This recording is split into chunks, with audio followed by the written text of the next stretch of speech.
listening to Jai Long, and this is Make Your Break. Whether you're a big-hearted creative or an aspiring entrepreneur, let's take action on your dreams, reconnecting you with your why and giving you the how. I'm here to dish out actionable mindset tips and fun industry secrets to help you blow up your biz. From eye-opening reality checks to motivational gold, no two episodes are ever the same. So tune in weekly, skip the FOMO, and let's dive into the deep together. TikTok. What do we think of TikTok? Welcome back to the show. Today we're going to talk about TikTok and Instagram. I think a lot of people love to hate the platform and a lot of people actually love the platform. You can either be on either side of the fence. I want to ask you, where are you right now? We can hate it because we think there's too many young people on it, or you got to show up and dance, or you got to do something silly, or you love to step up to the challenge of learning a whole new platform and making content for a new platform that actually works on a platform, and it's bringing in more leads, making new opportunities for you and new connections. Hey, and maybe you haven't even been on TikTok and you haven't really thought about it at all. So I'm bringing on the show today Rachel Canale, and she is TikTok famous. She's got over 600,000 followers on that, and she's had millions and millions of views. She's a photographer. She's from inside the six-figure business map. She's also talking about Instagram as well, and she's got lots of followers on that. Needless to say, she knows social media. She knows what's working right now. And starting her business at the young age of only 16 years old, she has been working for years now to build something that she's really proud of, and she's taken all the right steps. So it's really cool to bring someone on that is on the pulse when it comes to TikTok. She's been on there for, I think, since 2019, I think. And yeah, she's been taking it serious, and she's getting serious leads and serious work and serious opportunities. So I absolutely want to dive into that. Before we do dive into that, I want to let you know and just announce right now, because I'm really excited about this. We're having a big online launch on the 31st of May, or in the US it'll be the 30th of May. So just in a short month or so. And it's going to be incredible. So the star lineup, I'm just going to have a quick click through. So we have Donald Miller, and he is a New York Times author and bestseller. He's very well known for his business, marketing, and sales expertise. And he's going to be talking about how to build your brand for the future. Because right now, things have completely changed. Over the last couple of years, things have changed dramatically.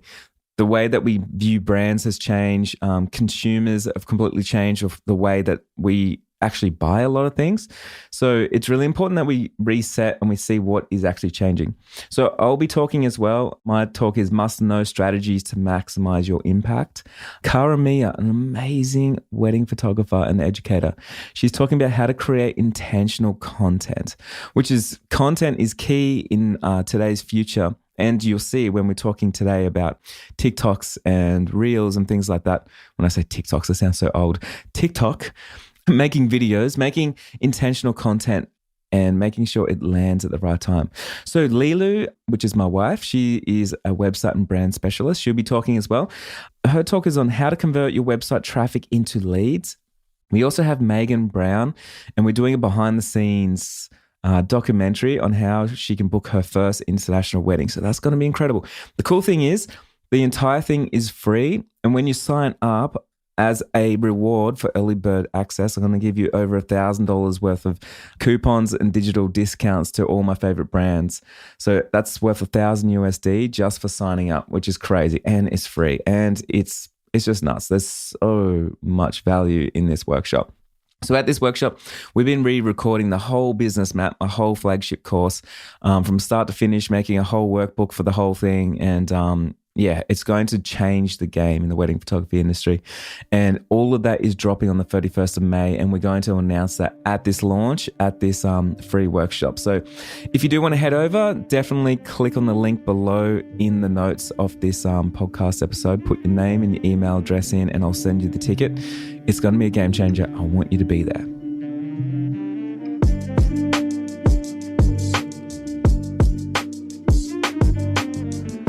Hey, I have Rachel here with me. She's a photographer from Melbourne. She started her career when she was 16 years old, which is quite a few years ago now. And we're talking about today the influence of social media, in particular TikTok, and how that's really helped her blow up her business and take some market share. So, hey, Rachel, how are you? Hi, I'm good. Thanks. Very excited to be here. I'm excited to have you on the show. Yeah, thank you. Hey, so I would love to hear a little bit about how you made your break and your origin story. So this will go a while back. So I'm about to turn 24 now, and I started when I was 16. So I feel like there was a lot of points that, turned me to photography. But I'd say where I first started, I grew up on a farm out in the Yarra Valley. My dad has a strawberry farm, and I was always taking photos of like landscapes, animals. Somehow that has progressed into models over the years. But that's definitely where I found my love for it. And then, my cousin, she taught me how to use a camera at first because she was doing it at an art school, and she would use me for her school projects as so I would be her model. And then I just get the full experience from the other side of the camera. And I just loved it. It was literally my favorite thing to do. And so pretty much from there, I decided to pursue it. I was self-taught, so I didn't do it in school or anything. I thought if I did media, then I wouldn't actually enjoy it because I'm being told what to do. So I would get up at 6 a.m. and do like YouTube tutorials and teaching myself how to use the camera, how to organize photo shoots, all of that stuff. And then I'd go to school, do all the homework there, come home, do my school homework that I was assigned to do, and then I'd do more studying, teaching myself. So I was literally like doing it 24/7 because I knew that getting into the industry would take a bit of time. And because at that point, I think I was year 10. So I wanted to, like after I finished year 12, have something to go straight into. So that's why I started that early. And then, so after year 12, I did a 1-year diploma in photo imaging, more to learn the business and legal side, because I just felt like I'd feel more confident in myself if I just made sure I knew what I was doing. So I did that, and then I was straight into the real world. So I started when I was 16, long story short. That's incredible. So, I mean, we're going to be talking about social media today, but is it fair to say that you learned a lot of your skills and craft and what you do today from social media? Yeah, definitely. So I'd say just following all of my favorite photographers, just seeing their work all the time would definitely just make my brain just be like, with all this creativity, just want to try all these things. So that, and then also just the connections you can make on Instagram, because that's where I first started back then. I don't think TikTok was a thing, or even Facebook pages. I was in like Melbourne Facebook groups, and I just messaged models who were starting up, makeup artists, even like stylists, if there was a brand, so that we could all just come together to make a bit of a portfolio for each other. And none of that would have been possible if I didn't get onto social media. So it's definitely important when you want to first start, I think. It sounds like you got some drive and you're a bit of a hustler. Where does the hustle come from? Definitely my parents. So my dad's a farmer, like I said, and literally like when the sun comes up till the sun comes down, he's working. So him and my mum, they ran the farm together, and they're also in property investing. So just growing up around them, I just watched their work ethic, and we were also, pushed to work on the farm as well, so that we could see, all the behind the scenes and see just, how to run a business. Yeah, what it actually takes. Yeah, I've been working since I could walk pretty much. I got photos of me as a toddler in the shed helping packing.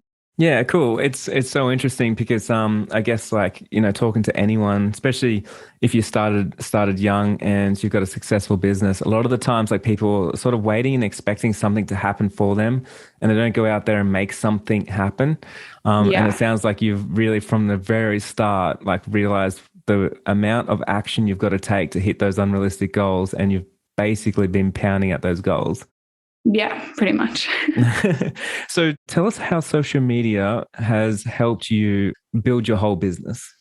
Well, I can pretty much confidently say, I'd say 85% of my bookings come through social media, and the rest would just be word of mouth that were from As a social result media. from social media? Yeah. Because, over the years it's built up, so there is a lot of word of mouth now.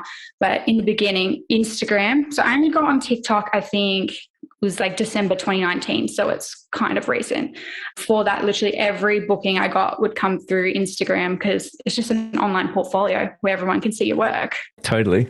Yeah. So that, and then, recently, so I started TikTok into 2019, and Slowly, I just feel like that's given me some more recognition, not even just in Melbourne, like, the country or even overseas. Like I have a lot of people in Europe messaging me and stuff like that.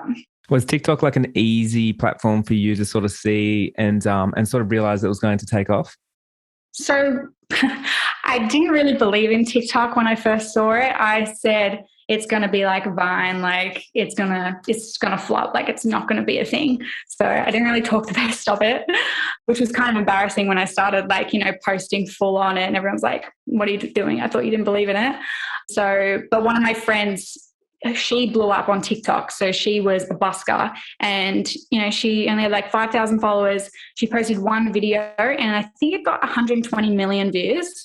And from that, she went to 500,000 followers on Instagram overnight and, flown to LA, like all this stuff. And when I heard like that, I was just like, wow, this could really change your life. So like, what the heck, I'm going to give it a go. So that's when I gave it a shot. And I'd say at first, I feel like it was easier to build when I first started, but I was kind of winging it at the time. I was kind of just posting. I didn't know how the algorithm worked or anything. So I was just posting whatever, posting behind the scenes and the photo, seeing what other people would do, try follow trends. But I love learning social media marketing. Like that's something I would do in my free time because I just love doing it. And so I've really got to know the algorithm and how it works. And there's actually a lot of psychology in it because the videos are based off watch time. So you want to get someone to watch it to the very end. So I have to think like what kind of text, like the hook that I'm going to use, even just the colors. Like colors have to like stand out because as you're scrolling, you have like 1 second to catch someone's attention or they're going to go on to the next one. It's really like, you've got a short time span. So you catch their attention with the hook. It needs to kind of like trigger some sort of emotion where they're like, oh, I want to know what happens at the end of this video. So I do that. And then maybe like every 3 seconds, I have to put more text. So it's just like keeps like hooking their attention, keeps to the very end because you want to try get 60% plus watch time on your videos for it to make the For You page, for it to go viral. I want to know, how do you learn the algorithm of social media platforms? So I follow a guy on YouTube. He was Robert Benjamin, that's him. So I was literally like in lockdown because I had nothing else to do. I would literally study his content every single day. And a lot of it is repetitive because, there's only so much you can learn about the algorithm. So I feel like, after, we had a lot of time in lockdown in Melbourne. So a lot of time to really learn that. And then I just feel like it's sunk in my head now. So I can just think of it as I'm making TikToks like, oh, this is what I have to do for it to go viral. And is it a lot to do with just sort of like trial and error and actually posting stuff yourself and then reflecting on what actually worked and what didn't? Yeah, pretty much. So you just, post a bit, you'll see what works. So with me, I know that it's the more creative photo shoots that I do. I know that people love seeing the behind the scenes than the photo. So, once I see the ones that go viral, then I tend to kind of like stick to that because that kind of becomes my niche. So do you think like using social media, especially something like TikTok where it's like super fast and you have to sort of like really please the audience, do you think there's like a fine balance between what you want to create and what your audience wants to see? Yeah, I do find that sometimes. Even with TikTok, they're very picky with what you can post with like the guidelines. So I shoot a lot of swimwear and I find that I can't post a lot of it on there because it gets taken down because TikTok is targeted at a younger audience. So they consider it as like nudity or something like that. So I find that makes me push towards shooting more fashion or something like that so they can post on there. But yeah, even like the comments you'll get and stuff, people, TikTok is a mean place. Like in all my years on Instagram, I've never copped hate, but every single day you will cop something on TikTok. So I feel like even like the comments and stuff will change what you're kind of shooting. How do you deal with that? Because it's funny because it is such a fast platform, but it can be ruthless as well. Yeah, honestly, I feel like I probably don't deal with it. I've turned my notifications off and I would love to go to reply every comment, but I just find it really hard to be looking at, when there's so many nice comments, don't get me wrong, but there's always, those few where people are ruthless. Like those ones stand out, don't they? Yeah, they do. We think about those ones. I did a photo shoot with my partner in lockdown, just a self-timer one. And it did go viral. It got like 6.5 million views. And then I looked at the comments, and half of them are saying like, oh, I want to do this with my partner. But half of them were saying like, he's out of your league. Get me a bag for your face. This girl's disgusting. I don't want to see her ever again. I was like, oh, okay. I was not expecting that reaction. Mm-hmm. But from that, like I tried to like put it into like my advantage. So I would use those mean comments to then make more videos. So because you can like reply to the comments. Oh, totally. Yeah. So then all my other videos I was using based off that shoot were then going viral. So I was like, every single video was getting like, 2 million, 4 million views. And then even my friends are messaging me. They're like, why do you keep posting them? Like, you're going to get more hate. And I'm like, yeah, but it's making me famous, so it's okay. They're like, oh, okay, as long as you know what you're doing. So you can use it to your advantage. Yeah, and like social media is like, a lot of people don't really understand social media at all, right? And I kind of cracked it like years and years ago with Instagram and a few other things. And what I realized is like people love drama, and people love it if it's like a reality TV show. So if you're reporting back to, or like replying back to comments, like that's direct drama, but also reality TV. Like I literally want to go back to your account to see what you say next to the next hater. Yeah, true. Very true. With TikTok, do you get many leads from that? Yeah, I do. I have my Instagram attached to the account. So people will find me on TikTok, then go to my Instagram, either message me there or then find my website link. Yep. But yeah, I have had quite a few clients say that they found me on there from my stuff coming up on their For You page. Or, even I'll be at like events or something. I've actually been recognized in public a couple of times, which is totally crazy because people have seen my TikTok videos and they're like, oh, I love your photography. I've seen your behind the scenes. So yeah, it's definitely taking things to the next level being on TikTok, because it can take your videos like to that next level that Instagram can't because of the engagement. Yeah. Do you think it's too late for people to get onto TikTok? Nah, I don't think it is. Like my videos are still like, blowing up now. So I feel like you probably just need to know the algorithm a bit more. I feel like in the beginning it was a lot easier to go viral because they wanted to get people on the app, but you can definitely still get onto it. You just need to learn how it works. Do you think it's too late to get onto Instagram? No, but it's a lot different than it was when it first started. Even like I struggle to grow now. Like, yeah, I used to go quite easy when I first started and literally sit there for months until, I don't know, I shoot with someone big and then it might go up a couple hundred. So, yeah. It's so interesting because I remember when I think back in 2014, everyone was telling me that they missed the boat on Instagram. And I was like, I don't think it hasn't even started. And then I remember like 2019, people saying they've missed the boat, and then 2020 and 21 and 22. And people don't realize like today people can build big audiences on any platform if they've got the right content and they know how to create something that's like remarkable or something that stands out. And I've seen even this year, like someone create an account and then within a couple of months, it's got 1 million followers because they did the right things. Yeah. Are you very intentional with your content and sort of thinking about what the trends are and like what music to choose and things like that? On TikTok? Yeah. Yeah. So I'm always looking at like the trending sounds. So I'll go on the For You page and you just go through it for like 5-10 minutes. You'll see which ones are reoccurring. So then I'll save those ones and make a note to use them. Or else I might go to like one of the DJs who have like, 1 million followers. And because I try use sounds that have a really good beat drop or something like that at the end. Because even like I find it's so satisfying when it like hits on the beat drop. So I always do that. I'll like, find something that might have like 4 or 5 second lead in, and then it has a really good transition into a new song. And then that's when I go bam the photo. And I just find it's really satisfying. Even I'm watching my own videos like, yeah, that was really cool. Yeah. Do you think that's a good way of looking at it? So if you like your own video, then you probably are going to get other people to like it as well.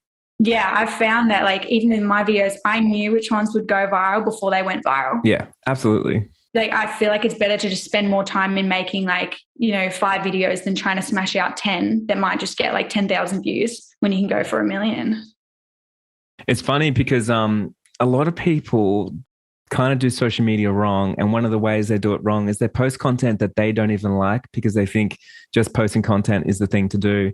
And then they expect other people to like it or interact with it or be excited about it. Yeah. But it's like if you're putting stuff out there that you wouldn't even comment on, a caption that has nothing, like no substance whatsoever, a video that's boring, and you want other people to get excited about it, it's not going to ever happen. Yeah. I feel like you can tell when you're more passionate about it. Yeah. Like, 'cause you just give that, extra effort to it, even in the captions or the hashtag or something. You can just tell when you're giving more to it. Yeah, you can tell when you're looking at someone's work too, and they're pumped and excited about something. And you're like, oh man, I'm excited now. Yeah, exactly. Hey, tell me about workflow, because it sounds like it takes a little bit of time to sort of do your research, looking around at DJs, listening to music, checking out the algorithm, watching YouTube, creating content. Tell me about the workflow that's sort of in your life of your business and how that sort of works for you. Okay, so I try to get up pretty early. I'll try to get up maybe like 5:45 or 6 o'clock and in the morning. And I'm pretty good at like a waking up to working turnaround. Like if I wake up at 6, I can be at my desk working by 6:05. Like I just wake up instantly because I'm excited to work. So, but like before that, the day before, I will plan out my day. So that way I know exactly what I'm going straight into. So it switches up every day what I do, because it depends how many shoots I got and everything. So I'd usually work from 6 till 8, and then 8 till 10, I usually have a photo shoot session. After that, I'll go do Pilates, because if I don't do exercise, then I go a little bit crazy. It's like my outlet. So I get out of the house for that. Then I'll come back, eat some lunch. Then I have about an hour or so to do some more work. So in that time, I'm talking like doing my emails, replying to comments. I'm big on doing my stories. Even that, like I know a lot with like, getting the engagement with doing polls and everything. Like I've noticed how to get more views on my stories. I have another photo shoot session, usually 2 till 4. And I have a home studio. So that's where I am right now. So, I can work, and as soon as someone gets here, we go straight into it. And then after 4, I have like I call it an after shoot care, where I have like a list of things I have to do for all my photo shoots that day. So that'll be like doing the invoices. I have a list for my editing list. So I have like the client, have they paid, the amount of photos they're getting, the date it's due, and then any special notes if they need any extra things removed. So I'll do all that stuff, making sure I post behind the scenes of my photo shoots, because I always like to, because everyone loves seeing like how the stuff was done. Yeah, and of course. Everyone tells me Everyone that when wants they the process. when they come to my shoots, they're like, oh, I love seeing how you've done it. So I always make sure to do that. And yeah, I try like this year, because I'm in your business map course, and I've learned so much from there. Awesome. So I've tried to set a time where I finish work now. So like 5:30 or 6 o'clock, because I started your business map, I think it was like end of November or December, like last year. And before that, I was working. I was working like 5:30 in the morning till 9 p.m. nonstop every day. Like I'd have Sunday off, and because I forced myself, but I was so burnt out. So I was just like, I can't do this anymore. And when I'd listened to your course and you're saying like, you just have to be smarter with your time. Yeah. And I was like, and I need sleep. Like that's how I can function to keep going. And also outsourcing. And I need sleep. Yeah. Outsourcing has changed my life, which you also, showed me what to do. So, then I try to finish at like, 5:36, and then I have some downtime with my family. But I do schedule like an errands day for Wednesdays. So that way I can play catch up for the week. So that's like sending out editing, anything like that, and sending my photo shoot reminders, planning my TikToks and my Instagram feed. So I do that all in the one day. So I like to smash out my TikTok content all in one day for the week. So I'll like allocate half an hour to scroll through the app, find the trends, the music, everything I need to do, write down exactly what videos I'm going to make, because else if I don't have a plan, I can sit there for hours not realizing. And then I maybe spend about an hour making the videos, and I'll try to do about 14, because I like to post twice a day on TikTok. So I do that on Wednesdays as well. It's awesome. It's so cool that you sort of batch things together. And one thing was just the errands day, because I know so many people don't do that. And if you don't batch up your days like that, then you end up just doing little errands all the time. Or also, if you don't do them, you feel guilty because you feel like you're supposed to get it done today. But if you've got a dedicated day to something like this, your week is going to be so much easier to run. Yeah, exactly. Even if I have to go to Officeworks to buy another hard drive, something like that, and I'm always like, I don't have time to go there, but at least I know, on Wednesday, I have the day. I can go do all those things.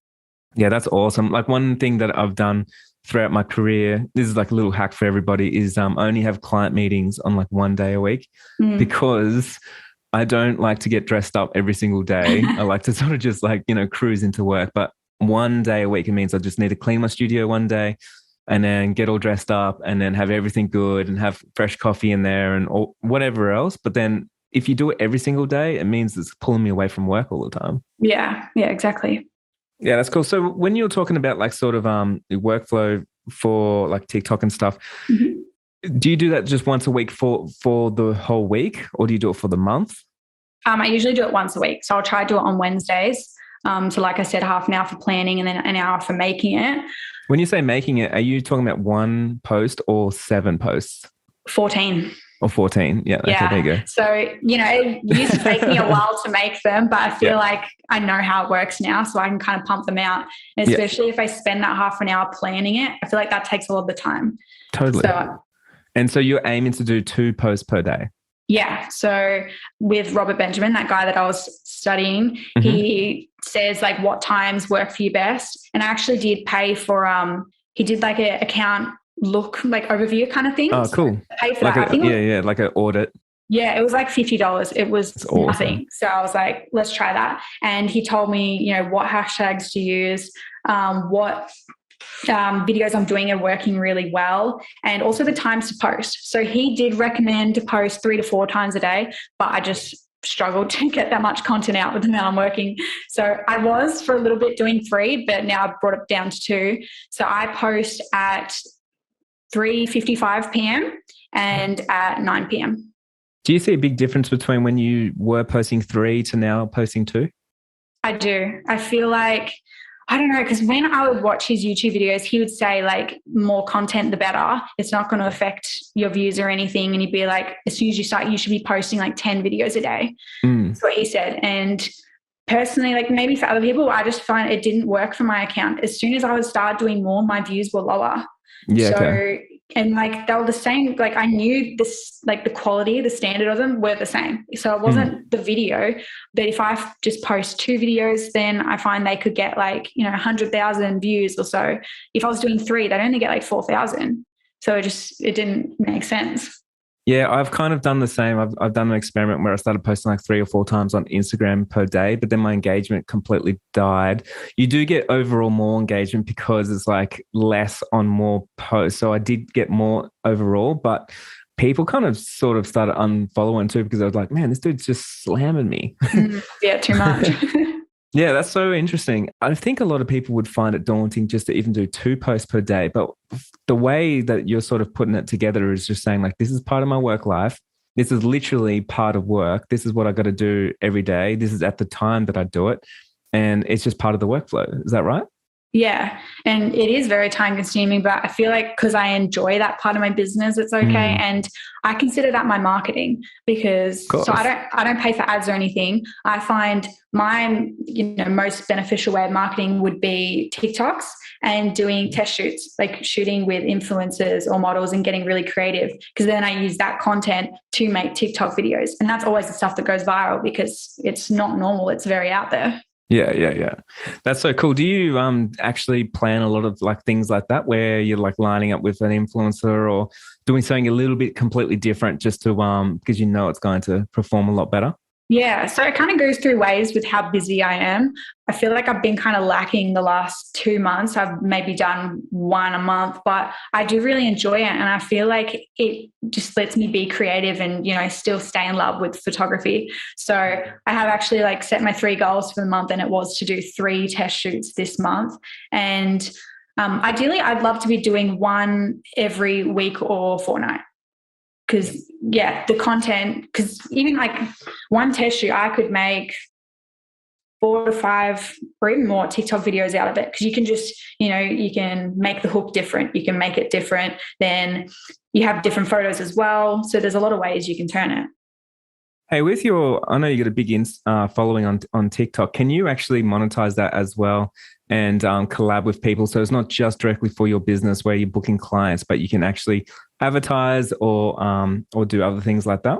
Yeah, there's many ways you can do it. I know, I think it's just in America where you can do like YouTube where you get paid for the amount of views. I don't think it's in Australia, or at least yet, which is very unfortunate.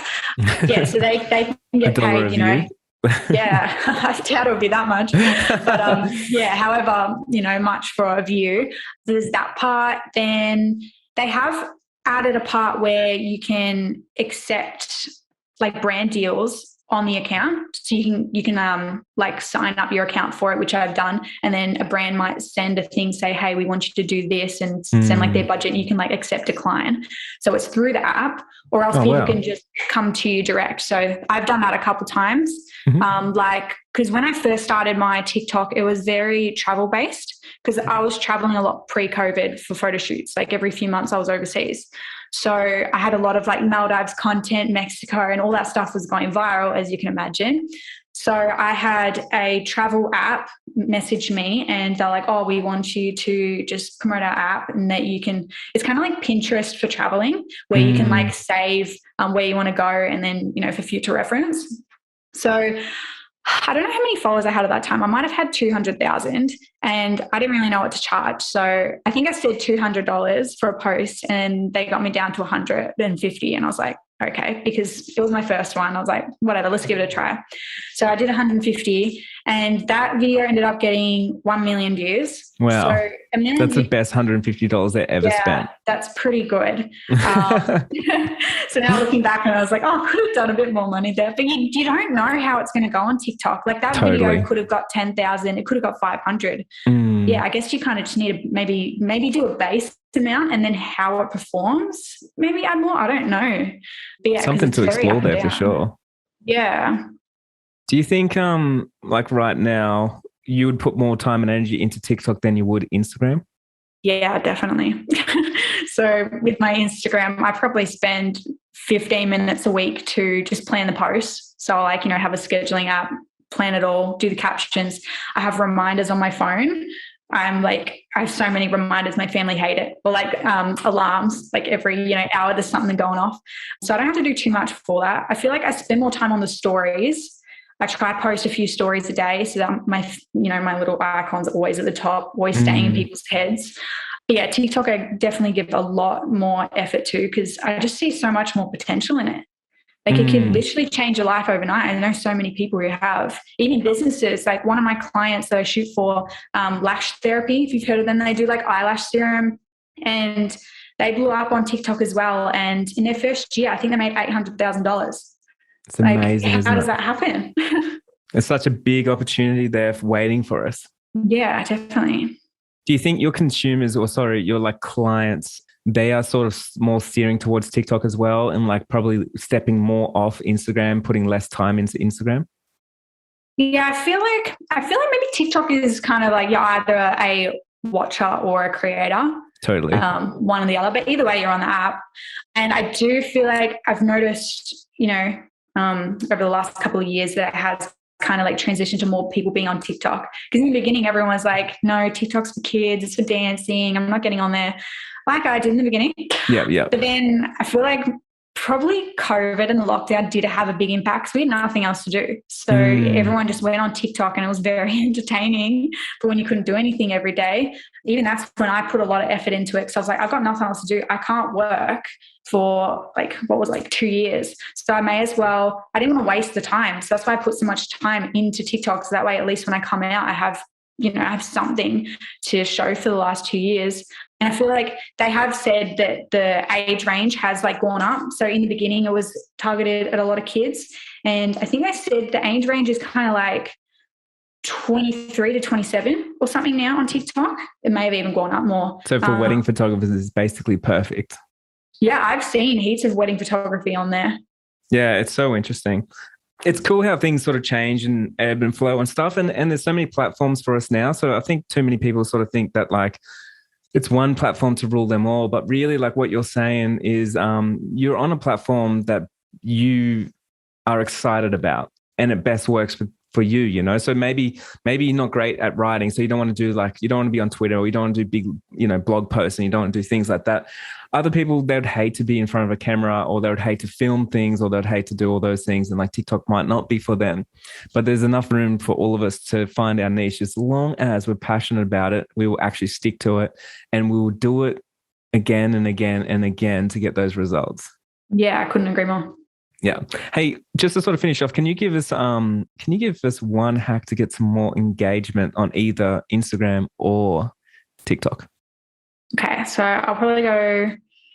Actually, I'm going to go both. Okay, so on Instagram, one of my hacks with, I'd say, my stories is the polls. Take advantage of it, because if people are engaging with your stories, it's going to boost the views. So I've tried it a couple of times, and I've definitely seen the difference where, it might be a day where I'm just posting some behind the scenes and some photos, nothing to really trigger that engagement, and I might get 500 views, something like that. And then the next day, the content's not that much different. It's not more exciting, same kind of thing. But at the end of the shoot, I might post a few of my photos.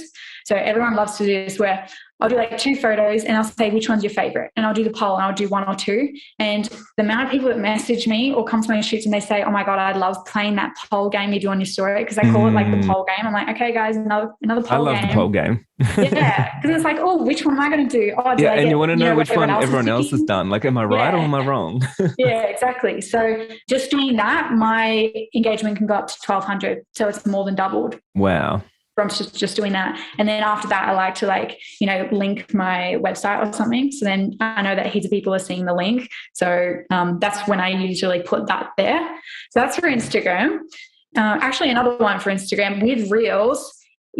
For the views, I post it to my feed for starters. That way your audience is seeing it. But then even the next day, I'll post it onto my story, because it could be like 5,000 views on your feed. But then as soon as I put on my story, it goes to like 8,000. I don't know how, because I only get, 3,000 on the story, but somehow it boosts it up heaps. So I try to do that every now and then. I do actually know the answer to that. Oh, want to share it with me? Yeah, well, a lot of people don't realize this, but it is a new thing. But when you post your reel on your story, every time someone looks at it on the story, it's counted as a view on the reel. Okay. So if you've got lots of people watching it, you're just counting up more views, which is awesome. Yeah. Oh, cool. Because I've seen people, they even hide it behind their stuff. So if you post a photo, you hide the video behind the photo. Oh, wow. So people don't even know that will there. Count, yeah. Yeah, I have seen that. And then on TikTok, hacks. So with making them, there's so many changes all the time, depending on the algorithm. But I'd say in this current moment, I try to keep my videos around 7 to 8 seconds. I try to keep it at. And so the first part, I'll do 3 seconds for the hook. So something really engaging, have a really good hook. So do something like, I bet you didn't know this. 3 things you wish you knew. Was this worth it? Question marks. And then people are like, oh, I need to see what happens.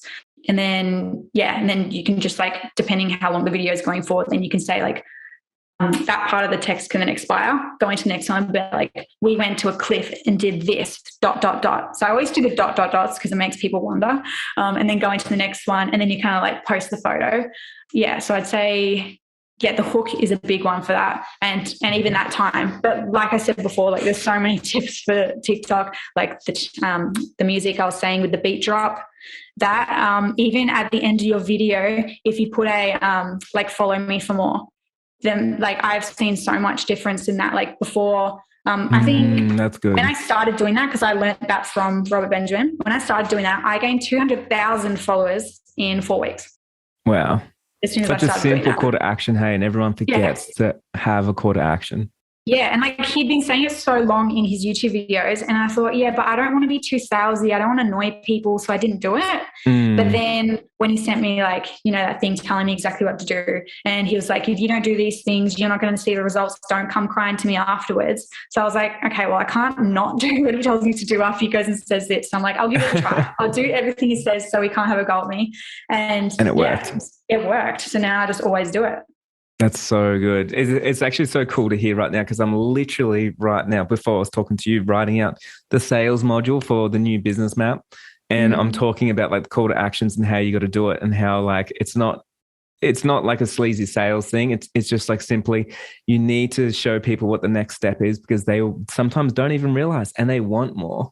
Yeah, definitely. That's so cool. Hey, I know that you have an app, and we also want to find your social media channels. So let us know. So my app is Pocket Studio, which is available for iPhone and Android. So that has my filters available on your phone so you can apply them to your photos. And then my socials, Rachel Canale Photography for Instagram. TikTok is rachel.canale. And you can also find me on YouTube, which is just Rachel Canale. That's awesome. Well, thank you so much for sharing so much good knowledge today. And I'm really stoked and really impressed with all the work that you've been doing and your work ethic and, you know, how much you're showing up and doing all the things. So it's really cool to see. And I know it's going to inspire so many people. Thank you.